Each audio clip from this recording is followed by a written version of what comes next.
Distribuição Europa Filmes do Brasil. Versão brasileira Lip Sync, São Paulo. História das religiões. Shintoísmo.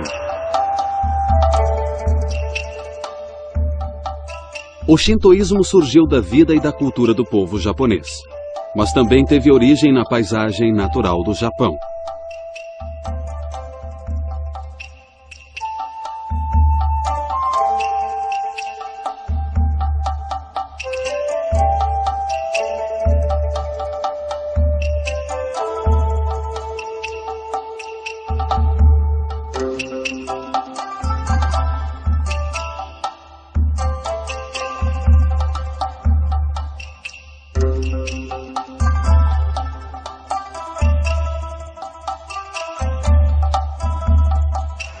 O Japão é um país feito de 4 grandes ilhas e muitas outras menores, todas situadas a leste da China e Coreia, no Oceano Pacífico. Tantas tradições religiosas são encontradas que o Japão já foi chamado de Museu Vivo de Religiões. O budismo, que surgiu na Índia por volta de 500 a.C., levou 1000 anos para viajar pela China e Coreia antes de chegar ao Japão, por volta de 500 depois de Cristo. Através dos séculos, as tradições chinesas do confucionismo e do taoísmo também foram transmitidas ao Japão, embora tenham sido aceitas mais como ideias filosóficas e éticas. Muitos aspectos da cultura chinesa também chegaram ao Japão junto a essas influências religiosas e filosóficas. Além dessas tradições importadas, no entanto, uma tradição religiosa emergiu da cultura e da experiência do povo japonês. Essa tradição distintamente japonesa é o shintoísmo, que teve início em épocas pré-históricas. Na verdade, foi a importação do budismo, do confucionismo e do taoísmo que levou os japoneses a darem um nome à sua própria tradição. O budismo era conhecido como o caminho do Buda. Então, a tradição japonesa de cultuar as divindades chamadas kami ficou conhecida como o caminho dos kami. Na língua japonesa, outra forma de pronunciar caminhos dos kami é Shinto. Em vários pontos essenciais, o shintoísmo difere das outras tradições religiosas japonesas. Budismo, confucionismo e taoísmo são tradições fundadas, cada qual criada por uma figura histórica ou lendária que trouxe à luz ensinamentos básicos ou mensagens religiosas. Por sua vez, o shintoísmo não tem fundador, nem prega doutrinas ou ensinamentos específicos. O budismo, o confucionismo e o taoísmo têm afirmações cósmicas ou universais em sua mensagem, ou seja, pretendem falar a todos os povos. O shintoísmo, por outro lado, é definido como uma extensão da cultura e nação japonesas. Desde os primórdios, passando pela Idade Média, essas 4 tradições filosóficas e religiosas constituíram a herança espiritual do Japão. Algumas pessoas, em particular sacerdotes e estudiosos, enfatizaram uma tradição e excluíram as demais. Mas a maioria das pessoas, na maior parte do tempo, participava de várias ou de todas elas. O cristianismo chegou ao Japão quando o padre jesuíta São Francisco Xavier levou o catolicismo romano ao Japão em 1549. Como as outras tradições importadas pelo Japão, o cristianismo havia sido criado por um líder espiritual e pregava verdades universais em suas mensagens. Porém, em um aspecto importante, o cristianismo apresentou uma alternativa totalmente diferente ao padrão histórico da religiosidade no Japão. Enfatizava a fé em um Deus único e verdadeiro, e exigia a filiação exclusiva ao cristianismo. Apesar das grandes dificuldades, incluindo a barreira linguística, a Igreja Católica conseguiu converter um grande número de japoneses antes que o governo banisse o cristianismo em meados do século XVII. Alguns dos chamados cristãos ocultos do Japão preservaram secretamente um cristianismo clandestino, transmitido dentro das famílias. Mas mesmo esse cristianismo clandestino foi reinterpretado em termos japoneses. O cristianismo só voltou formalmente ao Japão no final do século XIX, quando o governo japonês anulou a proibição ao cristianismo. Missionários, tanto católicos quanto protestantes, iniciaram obras missionárias e instituíram igrejas. No entanto, desde a época em que o cristianismo voltou ao Japão, menos de 1% da população japonesa aderiu às igrejas cristãs. O cristianismo também não interagiu livremente com a cultura e a religião japonesas, como outras tradições importadas fizeram. Por exemplo, o ideal confucionista de lealdade e obediência aos pais integrou-se de tal forma à vida do Japão que geralmente é visto como genuinamente japonês e não como algo estrangeiro. O mesmo vale para as práticas budistas de culto aos ancestrais. Embora tenha influenciado as ideias éticas e sociais do Japão, o cristianismo ainda é visto como uma religião estrangeira. Há certa tendência no Ocidente de julgar outras tradições religiosas pelo que as pessoas acreditam ou não acreditam. Nós perguntamos, você é isso ou aquilo? Você é cristão ou é budista? E no caso do Japão, as pessoas geralmente dizem, não, eu não sou religioso, não creio nessa divindade em especial, não vou a esse santuário em particular. A verdade é que fazemos a pergunta errada. É mais uma questão de protocolo, de etiqueta social, de fazer a coisa certa na hora certa. O povo japonês também participa de práticas religiosas e costumes populares que são transmitidos fora do âmbito religioso tradicional. Esses costumes são parte de sua vida doméstica, de seu trabalho e de suas tradições locais. Há cerca de meia dúzia de tradições populares no Japão, e elas aumentam a complexidade da religiosidade japonesa. Mas, na verdade, a situação é ainda mais complexa. A religião no Japão é diversificada.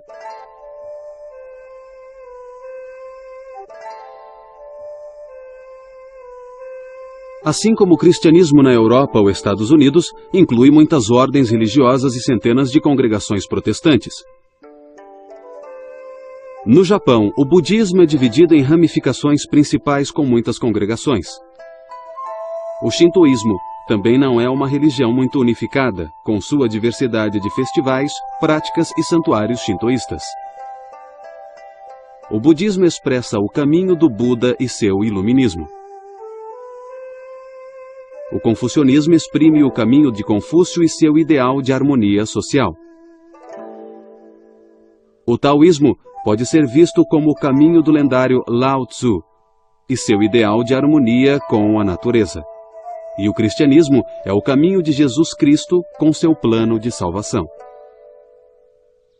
O melhor indício para o caminho shintoísta é a própria palavra. Kami é uma concepção antiga no Japão para o que é venerado e pode se referir a um ou vários objetos de adoração.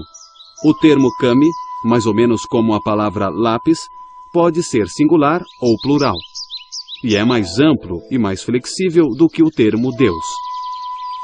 O conceito de uma divindade monolítica, onisciente, que controla tudo, do ponto de vista shintoísta, é um pouco restrito demais, eu acho, porque há tantas situações diferentes, políticas, sociais e religiosas, que devem ser levadas em conta. O contexto é o mais importante. Então, não surpreende que haja divindades diferentes para diferentes tipos de contexto. E mesmo hoje, você pode invocar uma divindade específica para um rito de purificação e outra divindade se você quer entrar para uma boa universidade, outra divindade se você está abrindo um negócio ou se está começando um projeto que custa dinheiro. Enfim, é uma tradição voltada para o contexto e, por causa disso, é bem pragmática. De forma geral, o caminho dos kami significa levar uma vida pura, em harmonia com os kami. No Japão antigo, os kami eram tão numerosos que os mitólogos se referiam a eles como os 8 milhões de kami. Isso não significa que eles fossem ou sejam precisamente 8 milhões de objetos de adoração. Na verdade, isso indica que os kami estão além da quantificação e que é incontável ou infinito. Os kami são encontrados em todo o Japão, principalmente em formas naturais, como montanhas, cachoeiras, árvores e rochas. Os kami também podem ser seres humanos poderosos e até mesmo ancestrais humanos. Como não há um equivalente a kami em nossa língua, geralmente não é traduzido. O termo mais próximo a kami talvez seja o sagrado, no sentido de que há força e mistério na natureza e na fertilidade natural que produz novas vidas.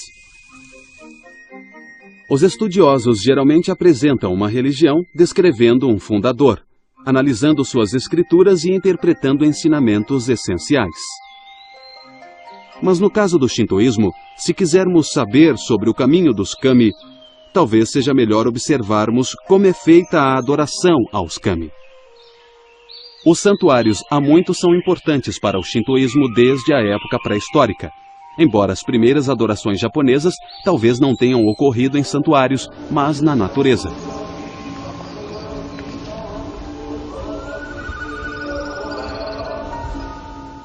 Atualmente, os santuários são encontrados em todo o Japão, tanto nas cidades quanto no campo. Os santuários são bem diferentes entre si. Eles podem ser enormes e imponentes ou podem ser minúsculas casinhas. Alguns são antigos, outros são construções recentes. Todo japonês mora perto de um santuário shintoísta. Tradicionalmente, o santuário mais perto de casa é considerado o santuário protetor da família. Os japoneses não fazem cultos ou santuários shintoístas como cristãos ou judeus fazem em suas congregações num dia específico da semana. Os japoneses, ao invés disso, visitam os santuários shintoístas em ocasiões específicas para orar ou pedir ajuda ou talvez participar de um festival anual.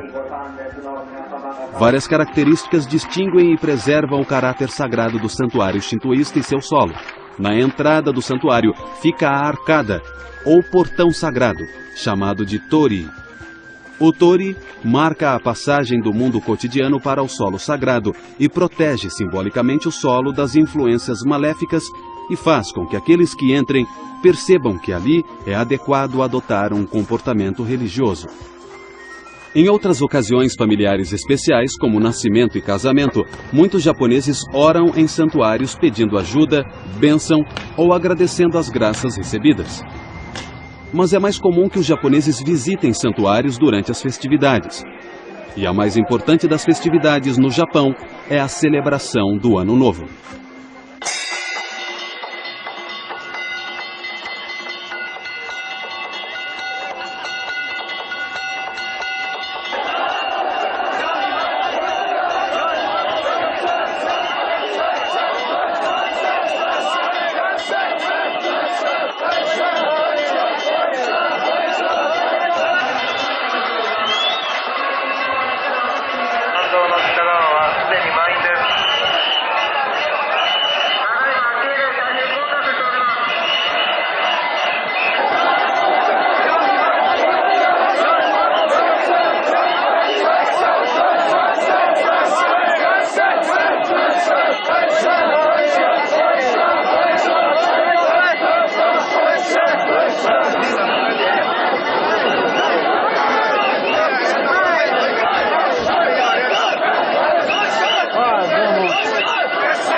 ,86% da população japonesa compareceu no Ano Novo de 1998 para fazer uma visita aos santuários shintoístas, provavelmente para comprar algo daquele santuário, como um amuleto ou algum tipo de talismã. Eles o penduram em casa para proteger a casa e as pessoas que moram lá.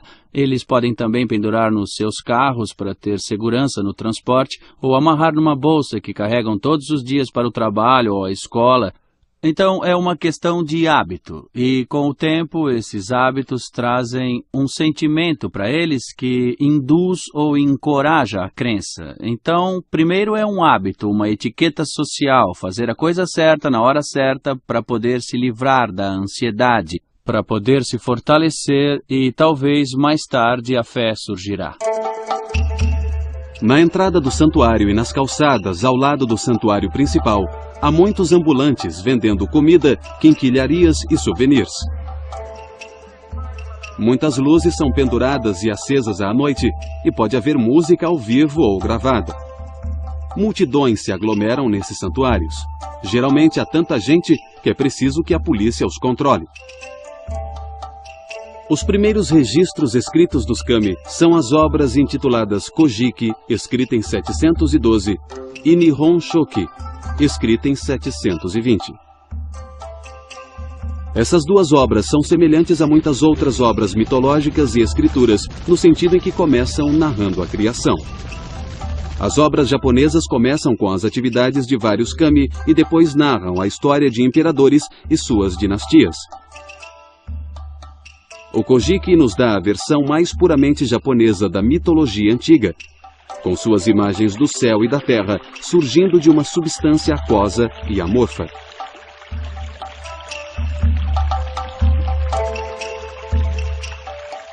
O Nihon Shoki entrelaça a mitologia japonesa a conceitos filosóficos chineses, usados para interpretar a criação. Algumas passagens iniciais do Nihon Shoki referem-se aos conceitos chineses do Yin e Yang, ou seja, o negativo e o positivo, ou o feminino e o masculino. As crenças e os costumes antigos do Japão foram inicialmente influenciados pelos chineses, por volta de 500 d.C. Nessa época, a crença antiga nos kami e outras crenças foram reinterpretados pela ótica chinesa. Os principais desses kami são o casal divino Izanami e Izanagi, que são responsáveis por boa parte da criação, além da deusa do sol, Amaterasu, de quem toda a linhagem imperial descende.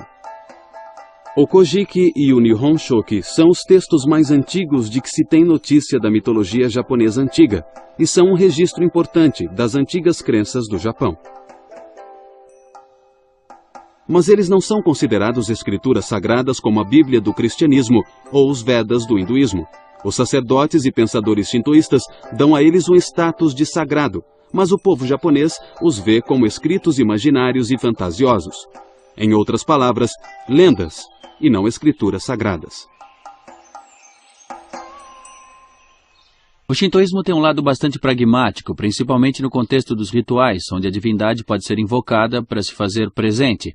Mas, claro, a divindade pode se manifestar em qualquer momento e em qualquer lugar. Então, há sempre um aspecto de imprevisibilidade e espontaneidade na divindade shintoísta que pode se manifestar como um tufão, ou como um raio, ou como um trovão, ou como um rio que acaba transbordando.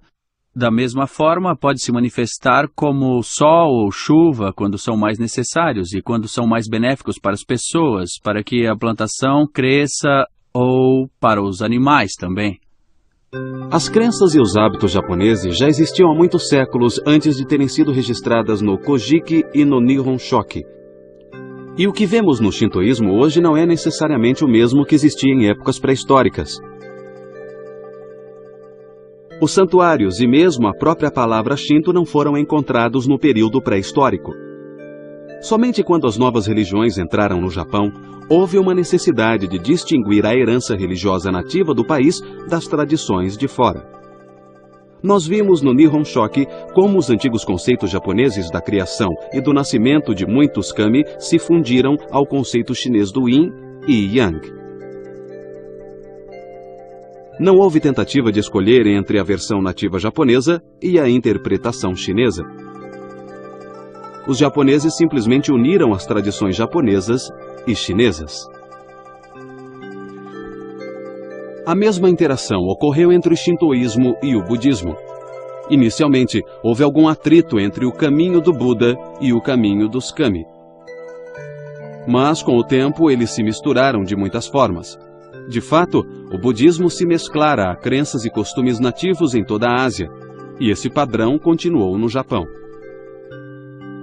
No Japão, a divindade budista acabou por ser considerada a divina essência original. E os kami correspondentes foram vistos como uma manifestação dessa essência original. Era como se a divindade budista estivesse de um lado da moeda e os kami do outro lado da mesma moeda. Esse raciocínio os levou a adorar o Buda e os kami no mesmo ambiente ritualístico. Para as pessoas com tradição monoteísta, como o judaísmo, cristianismo e islamismo, a mistura de divindades pode ser estranha. O ideal monoteísta é adorar e conservar a fé num único e verdadeiro Deus. e a pessoa pertence ou participa de uma única religião.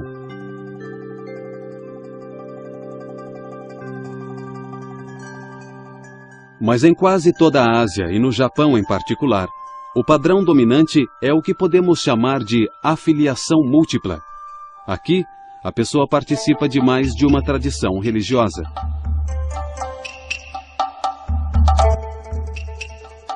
As pessoas e até mesmo os sacerdotes celebram duas ou mais tradições durante o mesmo ritual, ou podem alternar entre duas ou mais religiões. No Japão, a maioria das pessoas participa do shintoísmo e do budismo. Foi uma exceção quando algumas pessoas, principalmente sacerdotes shintoístas, limitaram sua participação religiosa apenas ao shintoísmo. Em geral, o shintoísmo foi ofuscado pelo budismo por mais de 1000 anos. Mas durante esse tempo, alguns eruditos japoneses insistiram em que o shintoísmo era a religião original do povo japonês. Muitos desses argumentos de que o shintoísmo é a religião original e a herança do Japão frutificaram no século XVIII nos escritos do erudito Motoori. Motoori diz que o Japão, os kami, o imperador e o shintoísmo foram criados como uma unidade indivisível. Os kami não ficam fora do mundo e o criam, mas são parte do processo através do qual o mundo gradualmente emerge. Os kami também não são exclusivamente uma força do bem. No cristianismo, Deus é considerado bondoso e o mal entra no mundo através do pecado humano. Mas no shintoísmo, tanto os humanos quanto os kami podem ser maus.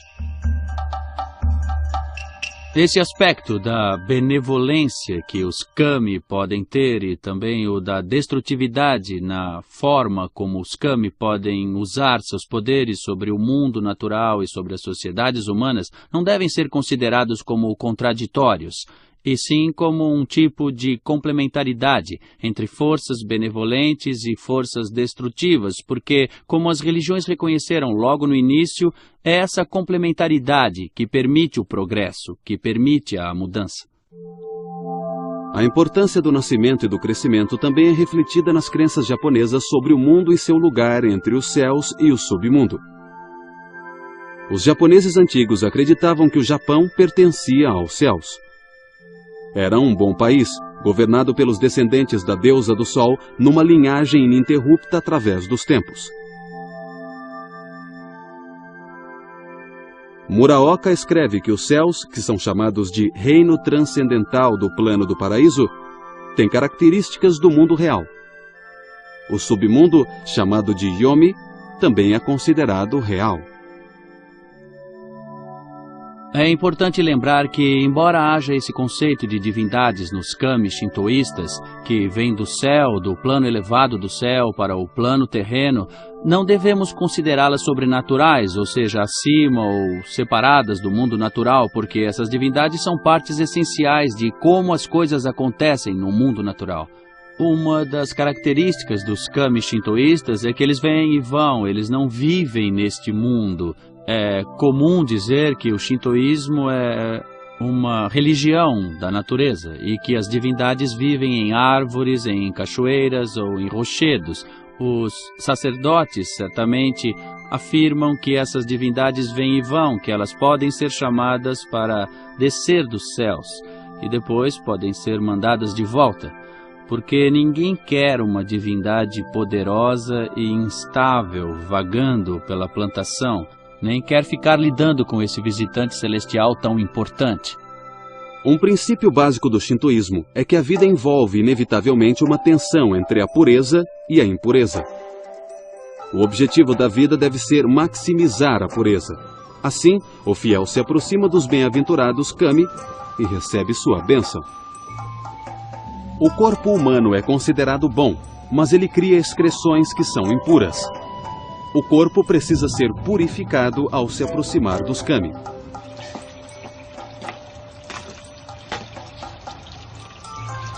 Os japoneses veem a purificação de uma forma que lembra os antigos rituais israelitas.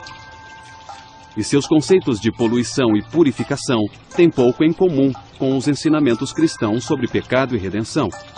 No cristianismo, pecar significa afastar-se voluntariamente de Deus. Quando um pecador cristão pede perdão, ele procura se redimir por meio da misericórdia de Deus, e assim retorna a uma relação de amor com Deus. No shintoísmo, a causa da poluição não é necessariamente a desobediência ou o confrontamento aos kami. Ela pode ser algo que as pessoas modernas consideram natural, uma condição ou um evento acidental. A purificação é uma preparação essencial no culto shintoísta. O sacerdote primeiro recita orações de purificação que incorporam os temas do mito de Izanagi. Acredita-se que a poluição seja resolvida pelo exorcismo, que retira as impurezas através da limpeza física e através dos poderes dos kami. Assim como o corpo deve estar puro para a adoração, também deve haver serenidade e sinceridade no coração. A poluição física é o tipo de impureza mais óbvio.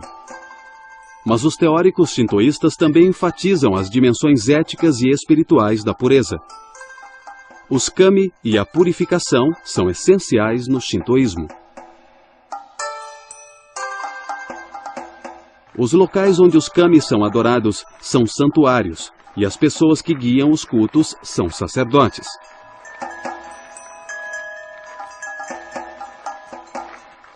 Os dois locais mais importantes são o sacrário, chamado de Honden, e o salão de adoração, ou Haiden.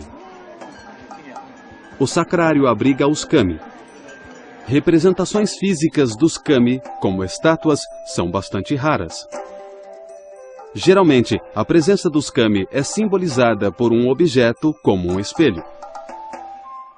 Por vezes, acredita-se que um kami viva num tesouro antigo que não é mostrado ao público. No salão de adoração, as cerimônias são conduzidas por sacerdotes shintoístas. Pessoas comuns geralmente sobem as escadas até o salão e fazem suas oferendas e orações do lado de fora, sem se aproximarem do santuário. Desde a época pré-histórica, muitos dos cultos shintoístas acontecem em jinjas. Em outras palavras, em santuários. Às vezes, sem o auxílio do clero. Mas sempre houve especialistas religiosos dentro do shintoísmo. O shintoísmo nunca teve uma ordem hierárquica universal como a existente na Igreja Católica. E o treinamento, a prática e a posição dos oficiais shintoístas variam consideravelmente. Hoje há várias funções e graduações para os sacerdotes recitarem orações e fazerem rituais em cerimônias shintoístas. Os sacerdotes, diretamente responsáveis pelos rituais, são chamados de kanushi, que significa literalmente mestre divino.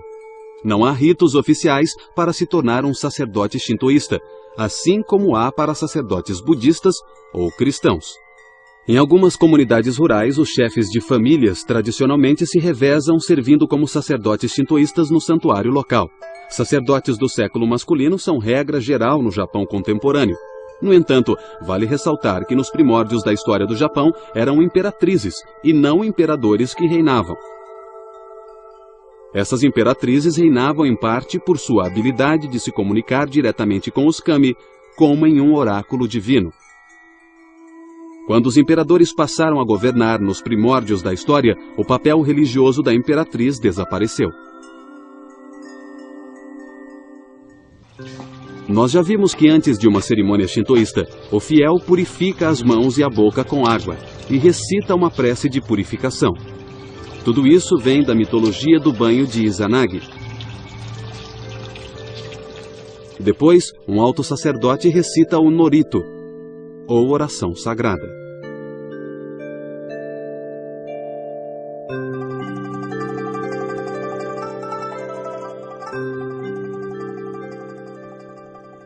Todos os presentes se ajoelham, enquanto o ritual invoca ou convoca os kami. Há mais música e outras oferendas. As oferendas mais importantes são galhos da árvore sagrada conhecida como sakaki. Assim como nos rituais de várias outras religiões, o shintoísmo acredita que os kami participam das oferendas espirituais. A comunicação com os kami termina quando a oração anuncia a ascensão dos kami.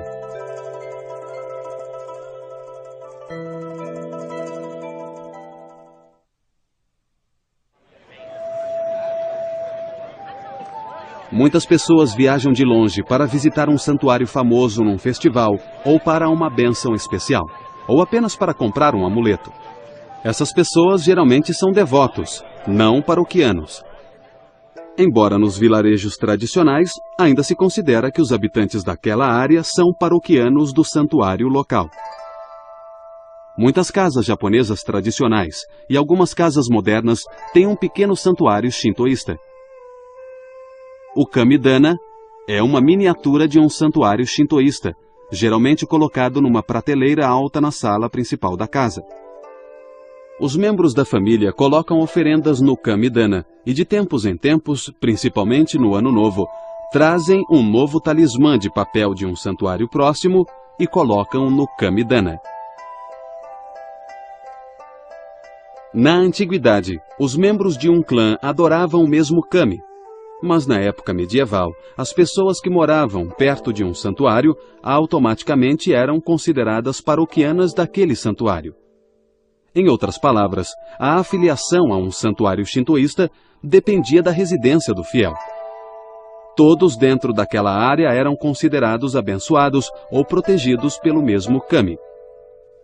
Há sempre essa ênfase na orientação para o mundo, que tem, como dizemos hoje, uma perspectiva shintoísta. Existem divindades da terra, do mundo natural, dos espíritos ancestrais que devem ser controlados e mantidos. Agora, em cima disso tudo, há as tradições do budismo, do confucionismo, do taoísmo e mais tarde até do cristianismo, que não se chocam, que estão em harmonia, que estão sincretizadas com essa orientação mais antiga.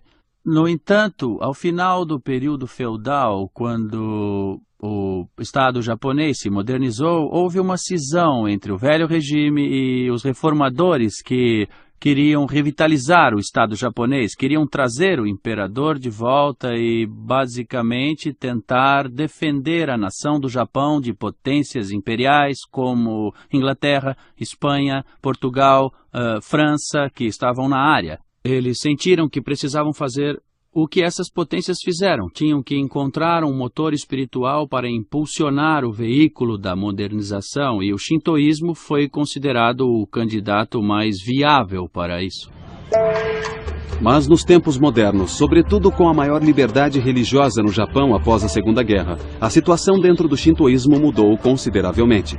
Com mais mobilidade social e com o relativo anonimato das grandes cidades, muitos japoneses não veem sentido em serem devotos de um determinado santuário. Na verdade, muitos japoneses sequer sabem qual santuário abriga o kami protetor da área. Uma das formas com que o shintoísmo ajudou o processo de modernização foi criando uma noção de comunidade, de que nós japoneses somos um só povo, porque basicamente até 1868 o Japão era uma região fragmentada com determinados clãs dominando determinadas áreas. Mas de 1860 em diante surgiu essa noção de entidade legal da nação japonesa, do Estado japonês. Então o Japão teve que ser criado. O imperador foi um agente disso. Os kami e o alinhamento dos kami, o envolvimento dos kami com cada comunidade, com a vida das pessoas comuns, também foi muito, muito importante em todo esse processo de criação do Estado japonês moderno. Parte disso ainda está conosco hoje no Japão, porque ainda fornece uma explicação para o universo, para as relações sociais, para a relação que as pessoas têm com o mundo natural. O Estado feudal do Japão tornou-se um moderno Estado-nação em 1868. Para entendermos a importância de 1868, precisamos voltar à época anterior, quando o Japão era uma coleção de territórios feudais, cada qual dominado por um senhor feudal. A soma desses territórios era controlada por um ditador militar chamado Shogun. A época dos shoguns de Tokugawa durou de 1600 a 1867. Durante a maior parte desse tempo, o Japão se isolou do resto do mundo e muito do pensamento intelectual, ético e político do país foi dominado pelo confucionismo. No entanto, sua vida religiosa era budista por causa dos eventos acontecidos no século XVI.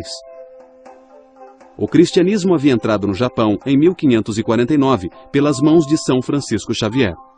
Lá, floresceu por um século antes da perseguição aos missionários e da proibição ao cristianismo. Para manter a proibição ao cristianismo e controlar o povo, o governo japonês apoiou oficialmente o budismo, que em meados do século XVII tornou-se praticamente a religião oficial do país.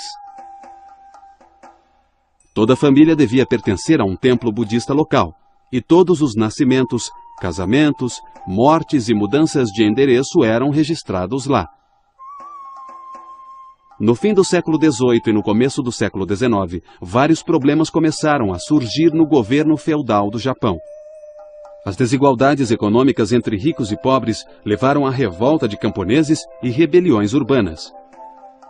Países europeus e os Estados Unidos pressionavam cada vez mais o Japão para que abrisse seu comércio. Essas e outras pressões internas e externas despertaram um desejo crescente pela queda do shogun e pela volta do imperador ao governo.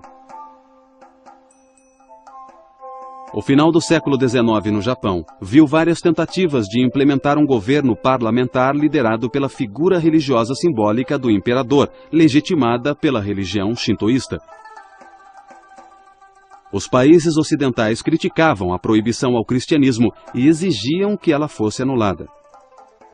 Em 1873, o governo japonês cedeu, permitindo que o cristianismo fosse praticado e que missionários cristãos trabalhassem no Japão. Em suma, o modo de vida shintoísta tornou-se um dever cívico e natural do cidadão japonês. Os livros escolares ensinavam que o Japão fora criado pelos kami e que o imperador era descendente da deusa do sol. Tais crenças passaram a ser vistas como história e cultura nacionais, e não como religião. Os estudantes tinham que venerar e fazer reverência à foto do imperador. Ao mesmo tempo, a religião formal foi banida das escolas, e o budismo e o cristianismo não podiam ser ensinados. Com o objetivo de unir o povo e fortalecer a nação, o governo japonês ligou a mitologia antiga e o shintoísmo oficial à lealdade absoluta ao imperador, e também ao apoio incondicional ao colonialismo e ao militarismo.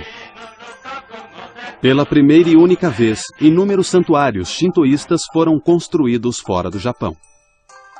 Então era do interesse dos líderes políticos ter rituais que fossem receptivos ao controle não só do mundo natural, mas também dos espíritos ancestrais da família, dos outros clãs, do povo em geral e das pessoas das classes mais baixas, situadas fora das elites.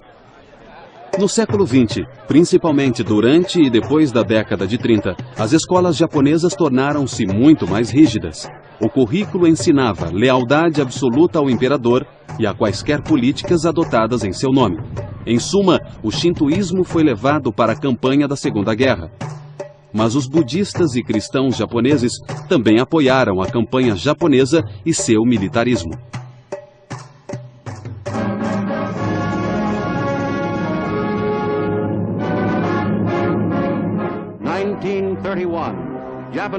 Em 1931, tropas japonesas partem para a conquista da Manchúria.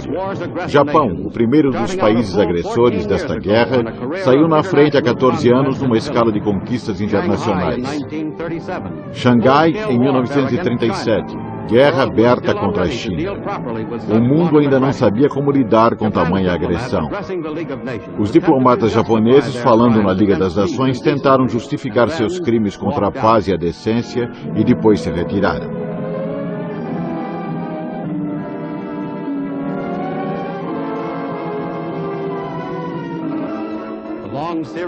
Uma longa série de ataques brutais contra o vizinho foi mantida. O Japão deseja um novo império.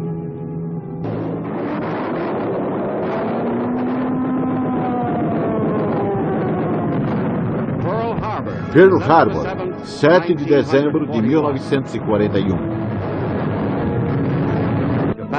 As unidades fanáticas suicidas do Japão em ataques aéreos causaram grandes danos às esquadras americanas em Okinawa. Foi um ataque suicida. Foi sensacional, mas não conseguiu deter o avanço dos aliados.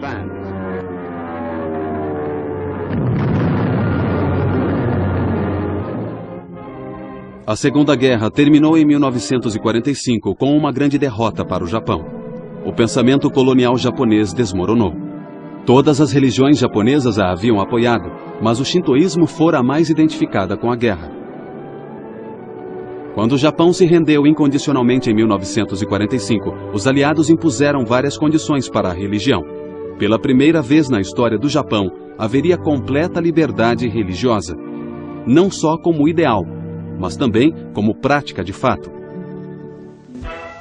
A Segunda Guerra foi decidida em 1945, em termos que trouxeram um novo modo de vida democrático para os japoneses. O erudito japonês Shigeyoshi Murakami nota que o Estado-nação do Japão produziu o shintoísmo estatal e o Japão democratizado produziu a liberdade de crença.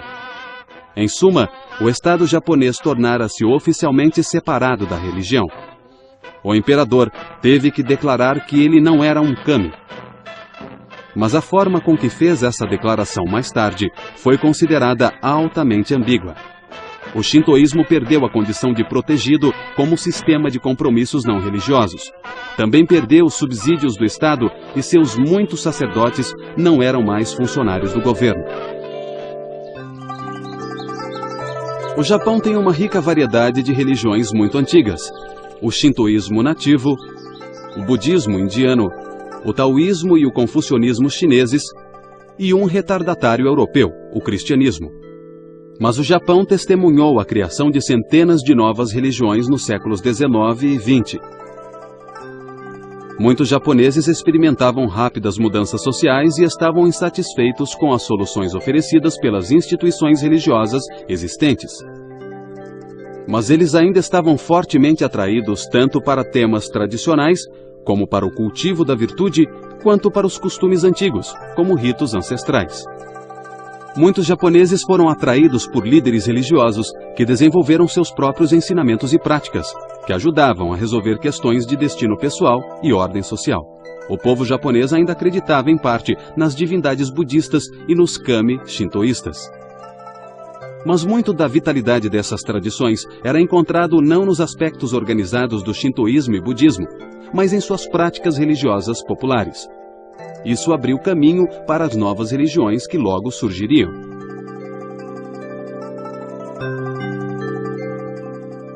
As religiões japonesas do século XIX se caracterizavam principalmente por seu foco em kami vivos. Algumas necessidades religiosas foram supridas também por um kami vivo, na nova religião chamada Tenrikyo. O nosso kami, Deus aparente, é o Deus que criou este mundo, a humanidade e todas as criaturas. A propósito da criação é termos uma vida feliz ajudando uns aos outros. E Deus aparente nos protege de todas as formas para podermos levar uma vida feliz. Nesse sentido, Deus aparente é tudo para nós.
Assim, o shintoísmo resiste de formas estranhas, muitas delas sob a superfície de rotinas e compromissos diários.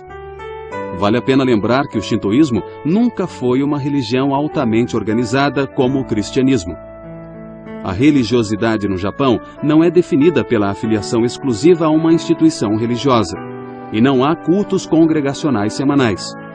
Então, as medidas comuns de compromisso religioso não são facilmente aplicadas ao shintoísmo.